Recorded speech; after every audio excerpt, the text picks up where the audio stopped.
मैं शंख, ढपोर शंख।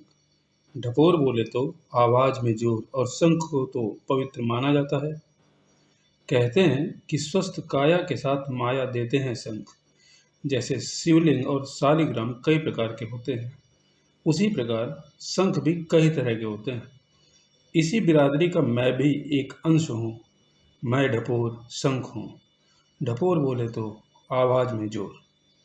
मैं तमाम लोगों के भीतर निवास करता हूँ। अपना गिरेबान भी झाँक कर देखें, क्या पता आपके भीतर भी मैं आपको नजर आ जाऊं। गुस्ताखी माफ। आभासी दुनिया में घूम रहे यायावरों, बोले तो घुमक्कड़ों, आपने ही मुझे फर्श से अर्श पर पहुंचाया है, अर्थात मुझे शिखर पर पहुंचाया है। आप सभी को मेरा राम राम, सलाम, सत श्री अकाल। बोले तो जय हिंद, इनकलाब। सबसे पहले ज्ञान की एक बात आपको सुनाता हूँ। विश्व का सबसे बड़ा शंख केरल राज्य के गुरुवायूर के श्री कृष्ण मंदिर में सुशोभित है। इसकी लंबाई लगभग आधा मीटर और वजन 2 किलोग्राम है। अर्थववेद के अनुसार शंख से राक्षसों का नाश होता है। तभी कहते हैं शंखेन हत्वा राक्षसी। संस्कृत में अपने बारे में कहूँ तो अहम ढपोर शंखनम वदामि च ददामि न, अर्थात मैं ढपोर शंख। आपको कुछ समझ आया तो बढ़िया, और नहीं आया तो मैं आपको समझाने का प्रयास करता हूँ। जैसे यह मटका आप देख रहे हैं, यह करनाल में है, लेकिन इसमें पानी नहीं रखा जाता। यह केवल देखने के लिए है। प्यास बुझानी हो तो 20 रुपये टेढ़ से ढीली करें और पानी की बोतल दुकान से खरीदें। अब आप समझ गए होंगे मेरे बारे में। मैं ढपोर संग समय की भांति ही हूँ, क्योंकि मैं एक विचार हूँ। लोगों की मर रही आत्मा को जगाने का सबसे बड़ा हथियार हूँ। इसलिए मुझे सुनकर आप नज़रअंदाज न कीजिएगा, एक बार सोचिएगा जरूर। तो हे पार्थ, इस धरा पर मैं अकेला नहीं हूँ। मेरे संबंधियों की फौज बढ़ती जा रही है, लेकिन उनका विश्लेषण करूँ तो उन्हें 3 वर्गों में बांट सकता हूँ। तो कान खोलकर और दिमाग स्थिर कर सुनिए ढपोर संघ की वाणी। हे पार्थ, इस धरा के नेता, न्यूज़ एंकर और मोबाइल तीनों मुझ नाचीज के हैं भाई, और हमारी इकलौती बहन है आम जनता। वह हमेशा हमारा सम्मान करती है और उसे हम हमेशा आश्वासनों के झूलों में झुलाते रहते हैं। मैं शपथ पूर्वक कहता हूँ कि आम जनता के बिना हम कुछ भी नहीं हैं। सबसे पहले मैं अपने नेता भाई के बारे में आपको बतलाता हूँ। वह चुनाव के दौरान खूब वादे करते हैं, लेकिन फिर सब भूल जाते हैं। आश्वासनों की घुट्टी लोगों को यूं पिलाते हैं कि सामने वाला फूल कर गुब्बारा बन जाता है और हवा में उड़ने लगता है। लेकिन जब उसकी हवा निकलती है तो टाएं टाएं फिस।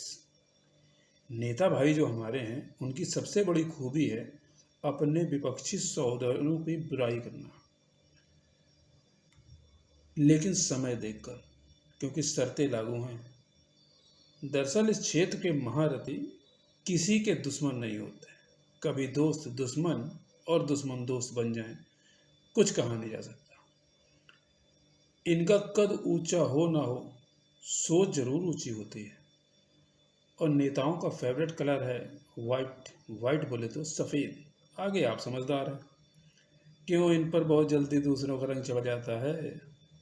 जाति धर्म से ये ऊपर हैं। विदेशी हो या देसी, किसी से प्यार का गठबंधन कर सकते हैं। कुल मिलाकर कहूँ तो दिल के साथ ये दल भी मिलाने की कला के महारथी होते हैं। लेकिन आम जनता को कुछ भी देने से पहले उनका वोट मांगना नहीं भूलते, क्योंकि ये प्रोफेशनल भिखारी हैं। समझ गए होंगे आप। अब हमारे दूसरे भाई साहब हैं न्यूज़ एंकर। हकीकत की बात करें तो ये बकर बकर बहुत करते हैं, लेकिन जानते बस रत्ती भर हैं।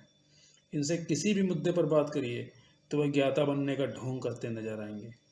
अपनी बात को मनवाने के लिए चिल्लाना उनका सबसे बड़ा हथियार है। एक लाइन में इनका व्यक्तित्व कहूँ तो करते हैं बकर बकर, पर नतीजा रहता है सिफर, बोले तो शून्य। लेकिन क्या करें, मेरे सगे भाई हैं, इसलिए ज़्यादा बुराई नहीं कर सकता हूँ। जब ये चैनल पर चिल्लाते हैं तो खुद को हमेशा नंबर 1 बताते हैं और म्यूजिक के ऐसे ऐसे अंतरे साफ सुनाते हैं कि लगता है कि हम कोई डरावनी फिल्म देख रहे हैं। चिल्लाते चिल्लाते कई बार इनका भी सर दर्द करने लगता है, लेकिन जब सामना कैमरे से हो रहा हो तो अच्छे से अच्छा आदमी भी मुंह नहीं बना सकता। कैमरे की यही सबसे बड़ी खूबी है और यह बात आप भी जानते हो।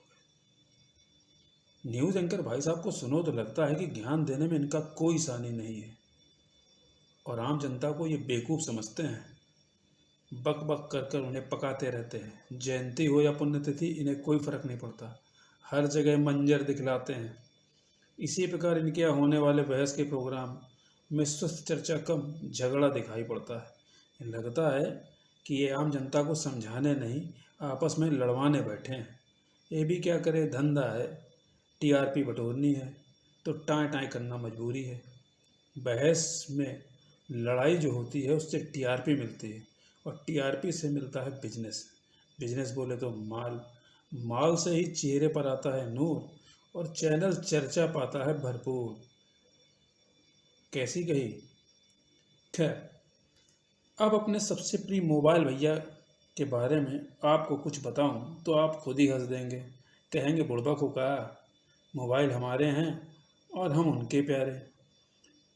तो ये बात सच है कि जब से संसार में इनका अवतरण हुआ है, इनकी लोकप्रियता की रफ्तार वंदे भारत से भी तेज है। हर हाथ में यह हथियार की तरह फिट हैं, लेकिन क्या मजाल छूट कर गिर जाएं। यदि ये गिरते हैं तो जान उसकी निकल जाती है जिसके हाथों में ये होते हैं। गप हाँकने में ये महारथी नहीं साहब, अधीरथी हैं। एक समय था जब किसी के सामने सिर झुकाना शान के खिलाफ समझा जाता था, लेकिन इनके सामने हर कोई सिर झुकाता है, कोई सिर उठा नहीं सकता, चाहे आप हो या कोई और। कभी तुर्रम खा बनने वाले बड़े पर्दे की हेकड़ी भी इन्होंने निकाल कर रख दी है। कई सिनेमा हॉल तो कैंसर ग्रस्त होकर निपट गए और कई को टीबी हो गया। इन्होंने हर किसी को फोटोग्राफर बना डाला है। सेल्फी का ऐसा चक्कर चलाया है कि कहीं भी मुंह घुमाकर या उठाकर देख लीजिए, हर कोई अपना मुंह बनाता दिख जाता है। लोगों के चेहरे पर हंसी देखनी हो तो आभासी दुनिया में यह आम बात है, लेकिन घर के भीतर सन्नाटा है भाई। आप कहेंगे काहे? तो इसका जवाब है, हाथ में हथकड़ी नहीं, मोबाइल भैया ने कब्जा कर रखा है। सब विदाउट वर्क बिजी हैं। डाटा कटने के साथ समय भी कट रहा है और भाई साहब रिश्ते भी। आप कहेंगे जाने भी दो यारों, लेकिन सच यही है। कभी अंगूठा छाप होना अनपढ़ होने की निशानी माना जाता था और अब हमारा अंगूठा राजा बन चुका है। उसकी तो वैल्यू बढ़ गई है, लेकिन प्रजा रूपी उंगलियां दर्द कर रही हैं।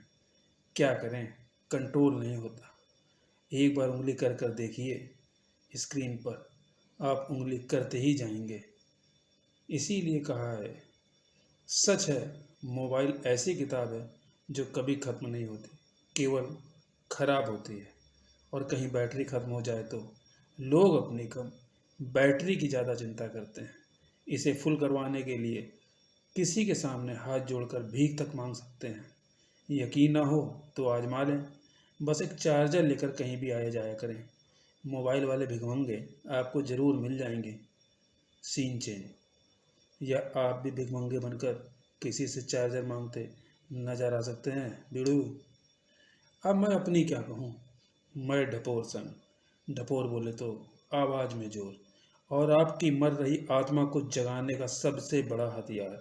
यदि आपको अपनी आत्मा से प्यार है तो उसे जगाएं जरूर, क्योंकि शरीर मरने के बाद तो दूसरा मिल जाता है, लेकिन आत्मा मरने के बाद दूसरी नहीं मिलती। यही सत्य है। तो ढपोर संघ की वाणी आपको कैसी लगी, कमेंट करके ज़रूर बताएं।